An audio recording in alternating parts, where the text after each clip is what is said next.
Well, good morning. Tuesday morning here. Regulator's heading out.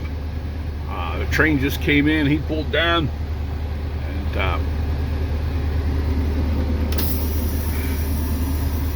I got the big high rail truck set on. We're going to pick up these guys from Frontier, and we're going to go out and fix some gauge spots that the geometry truck found.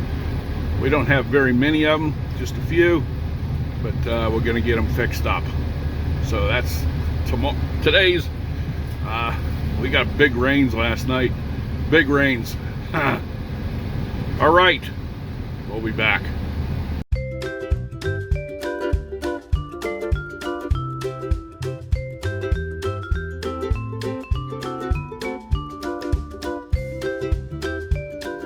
Well, I want you to look at something. This is curve 39, and this curve got completely reworked late winter. All new ballast, a bunch of new ties, a bunch of new rail. It is the sharpest degree curve we currently have and have had on our track. Excuse me. But I want you to look at how nice it is. See the nice curvature around there? It's beautiful. I tamped it a bunch of times to get it right. Hold on.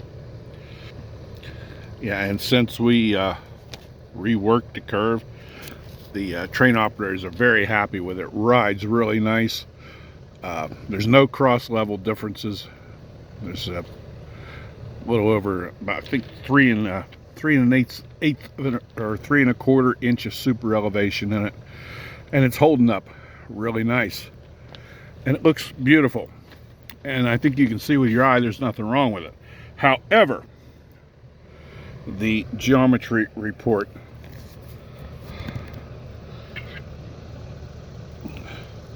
flagged this place.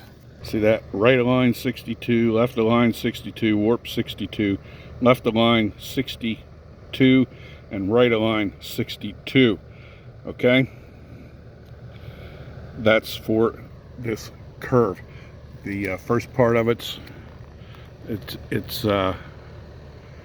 right up in here where they say there's an alignment problem, and the second part is up in there where they say there's an alignment problem. And I'm going to tell you why this geometry report is wrong. And they had the values pretty far out, and I'm going to show you why that is. So just because you look at this sheet and you think, my goodness, we got a real problem with this curve, well, you can see, no, we don't have a real problem with this curve. What we have a problem with is a geometry truck not being fed accurate information. When a geometry truck, when a geometry truck goes into a curve, it measures the curve, the degree of curvature, and it compares the values of the current geometry in the track against what is ideal for that curve. If that makes sense to you, I hope it does. In other words, there is a certain set of parameters for the geometry on a certain degree of curvature. And when that geometry truck compares what we have out here with that perfection, that perfect specs. Okay? Now, again, this geometry report is all wrong. And I'm going to show you why here in a minute. So stay tuned. And we're out here on the with the gauge crew today. We're waiting on the foreman. He's going to be showing up here in a few minutes, so we have to pick him up. That's why we're stopped here right now currently, and then we're going to go on as soon as he shows up. Okay, he had to move his truck from one bridge to another. We were down at bridge 9, and he's just moving up here, so I got a few minutes.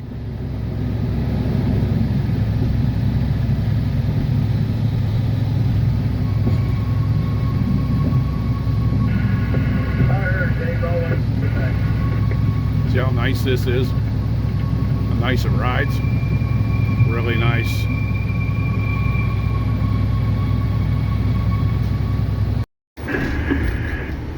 Okay, I'm heading down to curve 42 right down here, Tampa, but I wanted to show you this is curve 39. I'm talking about how nice it is, how nice it looks, and how nice it rides. See, right here is right in here is where they call on that warp. I'll show you that here in a minute. Isn't that nice? Hey, there's nothing at all wrong with that curve. That curve is in perfect shape, almost perfect. All right. Okay, thank you. Well, look at this. Right here. One of our guys took that entire assembly apart and got that manifold out of there, and he was able to extract those two Allen bolts that were down in the block, if you remember from last week's video. So how about that? Got it all back together yesterday. I was out on track, but when I came back in, he told me he had gotten it fixed. So we're going to see if it leaks or not. He put all new O-rings in. All right, how about that? I'm impressed. That's I'm very impressed. They even tackled it. Wonderful. So we'll see what we go from there. Today, this is Wednesday morning. Got today and tomorrow, and then Friday, Saturday, Sunday off. That's nice. But I'm going out with the gauging crew again today. You see the slash marks on the hoses. He marked them so he knew where to put them back on. How about that? Pretty cool stuff. Cleaned everything up real nice. Wonderful. All right, the train's just about dumped off down at the harbor, so I had to get in the siding here and clear up this morning. But I want to go over something with you. I got this geometry report, and first off, people want to know, well, how do you know where to go? They hand me the report, and they pretty much leave it up to me where I'm going to go to get these taken care of. So how I do that is I try to get the worst spots first. Okay, down here at curve 11 we had quite a few. I got those 2 weeks ago. As soon as I got the report, that was the worst that we had. I got that. I had some track time, so that was done. And I did curve 36. That's also on here. I did that, but and as I showed you, curve 39 here, that's all okay. That doesn't need done. So anyway, and I got a couple here that are on bridge 7. They're right on the bridge, so there's nothing I can do about that. But all of these situations I can correct with my tamper. So they give me the geometry report and say go tamp. So and they pretty much leave it up to me where I'm going to go. And how I do that is, like I said, I try to get the worst spots first when I have track time to do it. And that's a big factor in me making my decision on where I'm going to go for the day, is how much track time do I have. Okay, I'll be, if I have a spot up here at curve 9, right here's one here at curve 9. There's 2 little spots on curve 9. They're not major, but I don't have a lot of track time today, so I'm working closer today here on curve 28 right here, because it's close to the siding. I can clear up for the train quick. And so, like I said, they pretty much leave it up to me where to go, and that's a good thing, because number one, no one knows this track better than me, simply because I've been here the longest. But I do make good decisions, and I try to utilize my time as best as I can. So if I would go up here today to that spot there at curve 9, then okay, I go up there and I tamp that. Well, then I got to go to the prep plant and clear up for the train to come up there, and then I'm sitting in a siding for 2 hours waiting for him to come up there and to load the train before I can get back out. So you see, try to utilize my time the best I can. But a good bit of this report is not defects. They are stuff like this. Switch, frog. As we go on down through here, you see, like I said, a good bit of the bridges. Here's your tunnels. You know, they mark those. So bridge 3, etc., etc., etc., as we go through the list. So honestly, in July of 2021 was the first geometry report that we ever had, first geometry truck. And since that time, it was pretty bad shape because our last company had filed bankruptcy. There was no money. Our track got in horrible shape. So the first geometry report was a mess. But we have consistently been getting everything in pretty good shape, and actually this is the best report we've ever had. So very happy about that. And you know, another thing, our track is 16 miles of all jointed track, and you know, we have 70 curves in that's the 16 miles of the main from prep plant to the harbor, but we have 16.7 miles total and 70 curves, and 2/3 of those curves are high degree curves. So this track has always been a maintenance nightmare to take care of. This is not something new that we just you know, somebody said, well, you're a couple of people, you're always going out working track. Well, yeah, there's only 2 of us that do it, plus we get contractors, which is a big help. But you know, it's been constant for the last 20 years. This track is just really difficult to maintain. If we had all welded rail, that would be awesome, and that would cut our maintenance down in half or more. But we don't have welded track. We can't get those long strings in here because we don't interchange. So, and to thermite weld everything together, my goodness, what an expense that would be. But anyway, that's where we're at. So, you know, yeah, like I said, you know, we get things done, and you got to, and everything we do for the most part during the week is, you know, we're jumping around trains, and you can't stop trains. We got to run trains. We got to run trains. You know, or if we don't run trains, then nobody's got a job here. So that's where we're at. How about that? Pretty cool stuff, isn't it? Yeah. That's why they got me. That's why they got me out here, huh? To keep this track. All right, we're here on my tamper computer, and when I go out to do a curve or whatever, I will make a plot. This is a plot on the current track geometry of whatever curve that I'm on. This is your tangent. This is called a transition point. This is your entry spiral into the curve, where the super elevation is changing constantly until we get up here to the second transition point. This is the full body of the curve where the super elevation stays the same.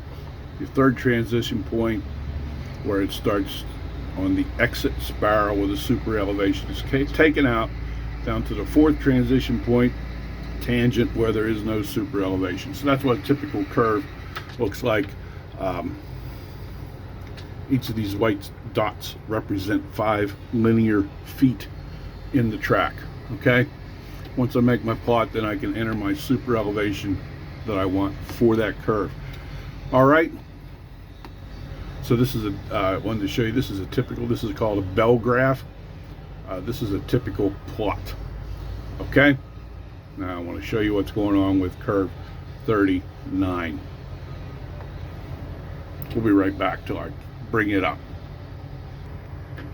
Okay, this is curve 39, and as I told you, this is a compound curve. It's a little bit different than your typical curve.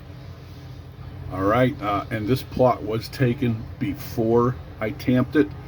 This has smoothed out, and this has smoothed out after I tamped it. This is a plot, like I said, is before I gave it the final tamping.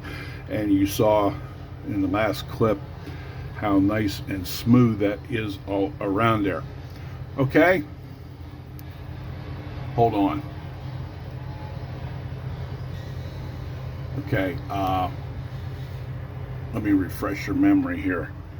This right here, let me find it. These two right here, you see these values are pretty far out. As you can see here, these values are really far out. So like I said, you look at this geometry report and you think, wow, this curve is really messed up. However, and there's the coordinates.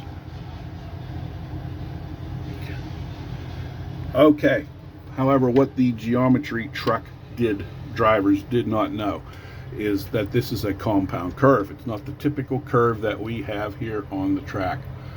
Let's see if I can get rid of that glare. Yeah.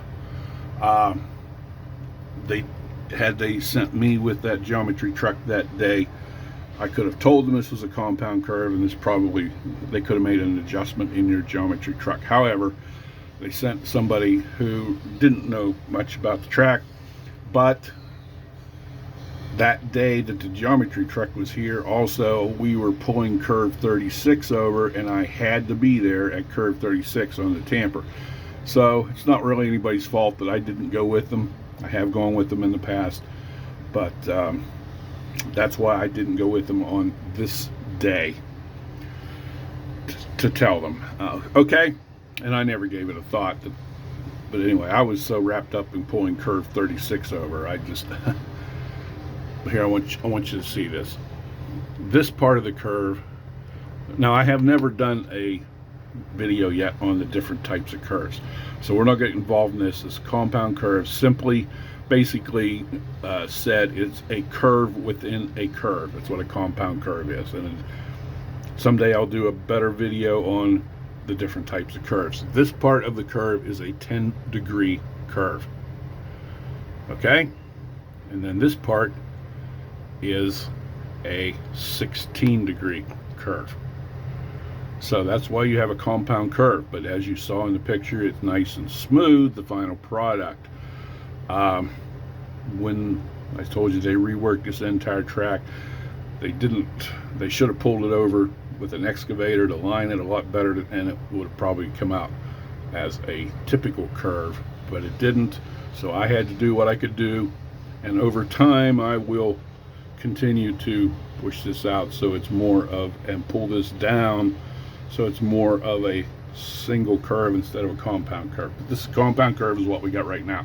So when you see this here on the geometry report, here and here, what's going on here is when that geometry truck goes into the curve, it starts to measure the curve. Once it reaches a constant, then it realizes, okay, we've got a 9-degree curve here. Okay, that's what the computer is thinking. So when it gets up to here, it's got, wow, this is a 9-degree curve. This part shouldn't be like that. This should go on around like this on a 9-degree curve. So that's why you have this value down here.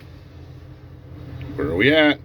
Right here, that is so far off, because the computer's saying, well, this is totally incorrect for what this part of the curve is. Now, once the computer gets up into here, it say, wow, oh no, we have a 16-degree curve.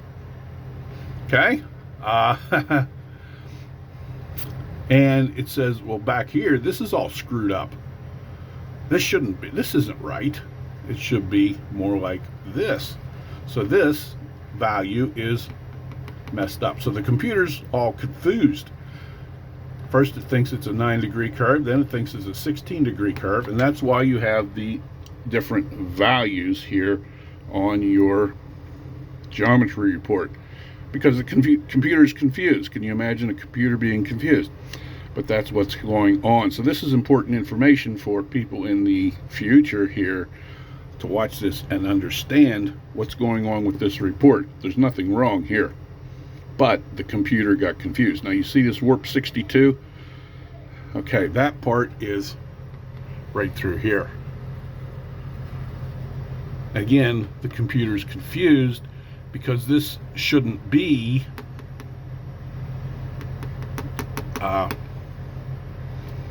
well, I don't know if I can say that right or not, but this should be more of a smoother transition.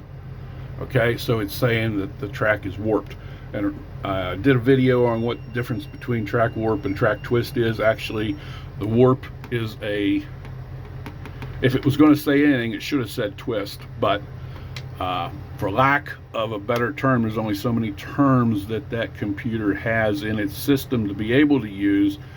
So it said warp, and that track warp is basically when the track goes like this. Okay, so anyway, it's reading that as being warp, and again, it's not there. It's not correct. But that's, again, the computer got confused. So how about that?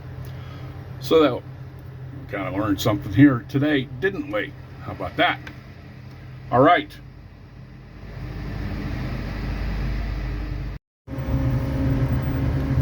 Okay, Mr. H.A. Tamper is clear, milepost 16.0. You have west red block west of milepost 16.